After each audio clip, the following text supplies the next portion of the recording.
दोस्तों, जब भी बात किसी बेशकीमती रत्न की आती है तो हमारे दिमाग में सबसे पहला नाम हीरे का आता है, जिसे खरीदने और पहनने का सपना तो हर किसी का होता है। लेकिन इसमें से ये सपना पूरा कम ही लोगों का हो पाता है। आफ्टर ऑल, उसकी कीमत जितनी ज्यादा है। लेकिन अब यह हीरा अगर इतना ज्यादा बेशकीमती है तो जरूर कभी ना कभी आपके दिमाग में भी ये ख्याल तो आया ही होगा कि आखिर इसे जमीन से कैसे निकाला जाता है। तो क्या आप इस जगह पर जाकर इसकी खुदाई करके रातों रात अमीर बन सकते हैं? कहाँ मिलता है हीरा और इसे बाद में फैक्ट्रीज में कैसे तैयार किया जाता है? अगर आप भी इन तमाम बातों के बारे में जानना चाहते हैं तो बस वीडियो में लास्ट तक बने रहिए, क्योंकि हमारी ये वीडियो आपके लिए काफी ज्यादा यूजफुल होने वाली है। दोस्तों, सबसे पहले तो ये जान लीजिए कि भारत के किस जगह पर यह हीरा पाया जाता है। तो ये जगह है मध्य प्रदेश का पन्ना जिला, जहाँ पर हीरे की खदानें पाई जाती हैं। आपको एक बात जानकर बेहद ही खुशी होगी कि इन खदानों में कोई भी आम इंसान जाकर खुदाई कर सकता है। सिर्फ उसके लिए कुछ जरूरी कार्यवाही से गुजरना पड़ता है। जी हाँ, दरअसल ये हीरे की खदानें कुल 2 तरह की होती हैं, जिसमें से एक होती है गहरी खदानें, जबकि दूसरी होती है छिछली खदानें। गहरी खदानों में कितने भी फीट तक आराम से खुदाई करी जा सकती है, और यही वजह है कि जो ऐसी कंपनियां हैं ना जो कि हीरे वगैरह का बिजनेस करती है, वो सरकार से लाइसेंस लेकर यहाँ पर खुदाई का काम करती है। लेकिन बात करें वहीं अगर छिछली या फिर कम गहरी खदानों की खुदाई के बारे में, तो यहाँ पर खुदाई करते वक्त कई चीजों का ध्यान रखना पड़ता है।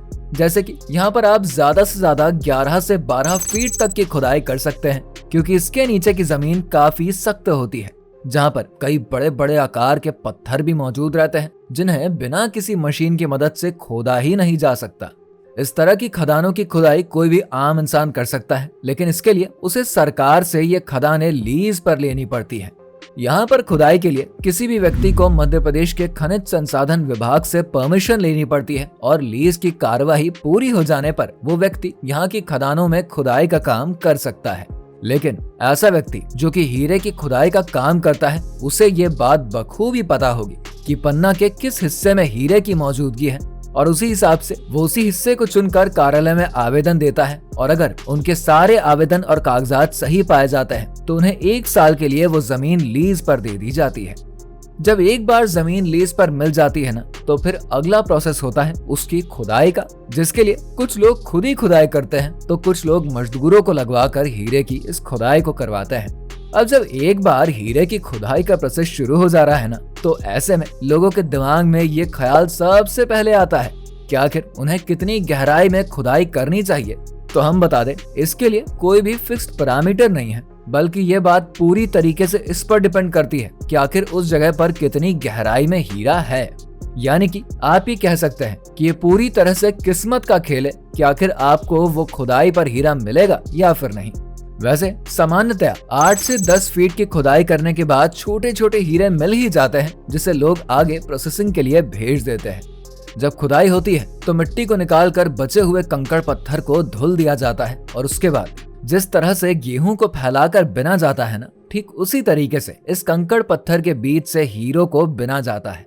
लेकिन ऐसा नहीं है कि हीरे के मिलते ही बस आप करोड़पति बन जाते हैं, बल्कि उसके बाद आपको उस हीरे को लेकर हीरा कार्यालय जाना पड़ता है, जहाँ पर हीरे को लेकर पारखी नजर रखने वाले उन हीरों की पहचान करते हैं, और उसके बाद उसकी साइज और क्वालिटी को परखते हैं, और उसके बाद ही उस हीरे को हीरा कार्यालय में रखा जाता है। और हर तीसरे महीने बाद होने वाली हीरा नीलामी में हीरे की नीलामी में दिल्ली, मुंबई और सूरत के कई व्यापारी शामिल होते हैं।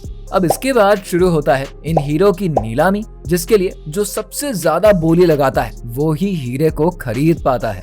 वैसे ऐसा नहीं है कि एक नीलामी में उस हीरे की जितनी कीमत लग गई, उसे खुदाई करने वाले व्यक्ति को उसी कीमत पर बेचना पड़ेगा। ये उस पर निर्भर करता है कि अगर उसके हीरे की कीमत 40 लाख है तो उसे 40 लाख में बेचेगा, या फिर उससे कम में बेचेगा, या फिर वो चाहे तो उसे हीरो की अगली नीलामी के लिए भी रखवा सकता है। अब यहाँ पर आप सोच रहे होंगे, जो व्यक्ति हीरा खोजता है क्या उसे हीरे की पूरी कीमत मिल जाती है? तो ऐसा नहीं है। उस व्यक्ति को हीरे की कीमत का लगभग 87 से 88% मिलता है, जबकि बाकी के पैसे टैक्स आदि में काट लिए जाते हैं। शायद आपको ये बात जानकर हैरानी हो कि जिस हीरे को आप इतना पसंद करते हैं ना, भारत में उसका प्रोडक्शन ग्लोबल लेवल पर 1% से भी कम का है। इसमें सबसे ज्यादा योगदान रूस का है, जो कि 31% प्रोडक्शन देता है। अब हीरो की खुदाई होती कैसे है और इसे कौन निकालता है, ये तो आपने समझ लिया। लेकिन चलिए अब आपको ये भी बता देते हैं कि आखिर जमीन के नीचे इन हीरो का निर्माण कैसे किया जाता है। मेरा मतलब है ये हीरे बनते कैसे हैं जो ये इतने महंगे मिलते हैं। हमारी धरती के 150 से 200 किलोमीटर नीचे इन हीरो का निर्माण होता है और इन जगहों का टेम्परेचर काफी ज्यादा होता है। धरती की इस गहराई में ज्यादा मात्रा के कार्बन एटम्स भी मौजूद होते हैं जो कि लगभग 1000 डिग्री सेल्सियस की गर्मी होने की वजह से क्रिस्टलाइज फॉर्म में आ जाते हैं और यहीं से ये डायमंड बन जाते हैं। लेकिन अभी ये खुदाई वाली सतह से काफी नीचे होते हैं। ऐसे में जब वोल्केनिक इरप्शन होता है ना, तो डायमंड के ये कण थोड़ा सा ऊपर आ जाते हैं। लेकिन अब अगर आप ऐसा सोच रहे हैं कि जैसे ही ज्वालामुखी फटता है तो तुरंत आपको ये हीरा जमीन पर पड़ा हुआ मिल जाएगा, बल्कि जमीनी स्तर पर आकर ये किम्बरलाइट वोल्केनिक पाइप का निर्माण करते हैं और इसके बाद डायमंड को ढूंढने वाले इसकी खोज करके इसमें ये अनमोल हीरे को निकाल लेते हैं।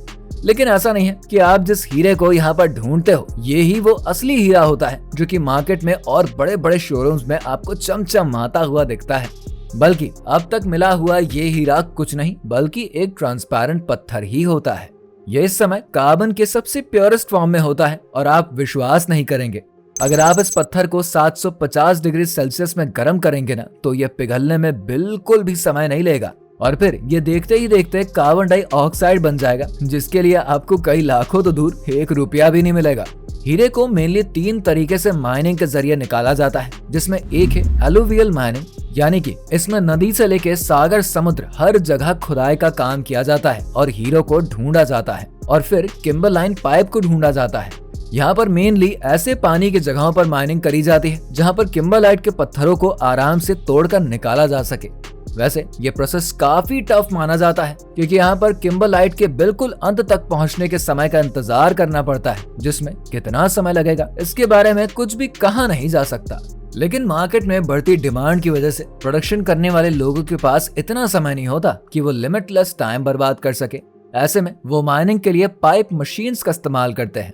ये एक स्पेशल टाइप की माइनिंग होती है जिससे इन बड़ी बड़ी मशीनों के जरिए किम्बरलाइट के ऊपर की धूल मिट्टी और पत्थर को हटा दिया जाता है और एक दूसरे के तरीके में वो पृथ्वी के ऊपरी सतह पर मौजूद इन किम्बरलाइट पाइप्स तक खुदाई करके इस तक पहुंचते हैं।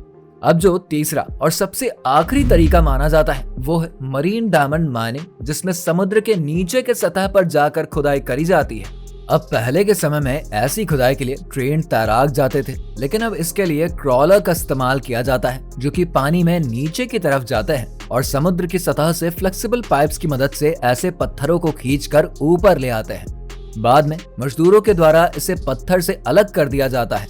अब इसके बाद इन हीरो को फैक्ट्रीज में ले जाकर किम्बरलाइट के साथ क्रशिंग करी जाती है और यहाँ से छोटे किए गए इन पत्थरों की स्क्रबिंग करी जाती है, जहाँ पर ये पत्थर बड़े अच्छे से घिसे जाते हैं और इसके बाद इन पत्थरों को एक खास तरह के लिक्विड में डालकर साइक्लोन मशीन में डाला जाता है। अब यहाँ पर इसमें लगातार घूमने की वजह से हैवी मटेरियल नीचे और लाइट वेट मटेरियल ऊपर आ जाते हैं। अब फाइनल रिकवरी में डायमंड को अलग करके उसे एसिडिक सोल्यूशन में डालकर सुखाया जाता है और उसके बाद उसे सुखाकर पैक करके वेट करके ट्रांसपोर्ट कर दिया जाता है।